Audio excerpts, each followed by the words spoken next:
The model reminds me a little bit of, and this might sound weird to you guys, but I'm a big deadhead. And when I was a community organizer years ago, I read a book called Radical Marketing, and one of the case studies was the Grateful Dead.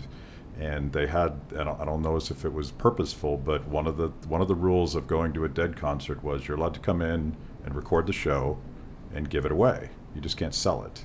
So they were giving away their product, and they ended up creating this massive, very loyal community of fans that 25 years after Jerry Garcia's death is still a very lucrative business. But it's a big business because it's a vibrant community that sort of shares content and has a sense of common belonging.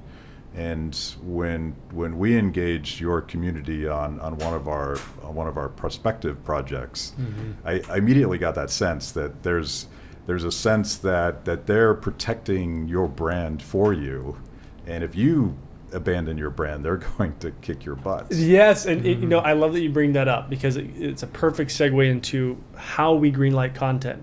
And you got to experience this firsthand. But the one of the things that's really important to us is we believe in the wisdom of crowds. And we believe there's actually a book called The Wisdom of Crowds where they give this analogy in the book where this psychologist was going through and trying to prove that only the elite can make decisions for society. And he goes to this fair and sees this cow on display, and everybody's putting in their guesses, and the closest guess gets a prize. And afterwards, he asked to collect all the responses, and he looks through the 900 responses, and nobody's even close. And he's like, "This is proof that people are idiots. They can't make decisions. Like they're not smart enough." Yeah. But then he looked at the data a little differently, and he took the average of all the 900 plus responses, and the answer was 1 pound off from the cow.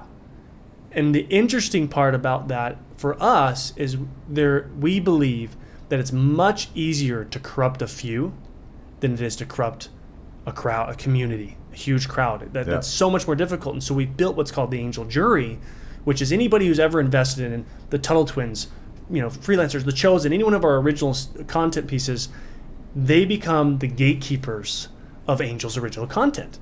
And they're asked 2 questions for every project that's submitted. And when a project's submitted, they submit like a short film or a pilot episode or a torch. We call it a torch, but it's basically a proof of concept piece. And they're asked, does this story amplify light? Because that's our mission, is to tell stories that amplify light. And 2, if this was never made into a series or a film, how would you feel? This is called the Shawnellis Test. He did it on Slack back in the early days. It proved Slack's success. And the 3 answers he gave were, with Slack's customer base, if Slack didn't exist tomorrow, how would you feel? Very disappointed, somewhat disappointed, or not disappointed. He didn't care about somewhat disappointed or not disappointed. He just wanted to know how many people would be very disappointed if Slack didn't exist. 54% of people come back and say, we love this product, we'd be very disappointed. He says, we got something special here, we need to double down. And lo and behold, it sells for $27 billion last year.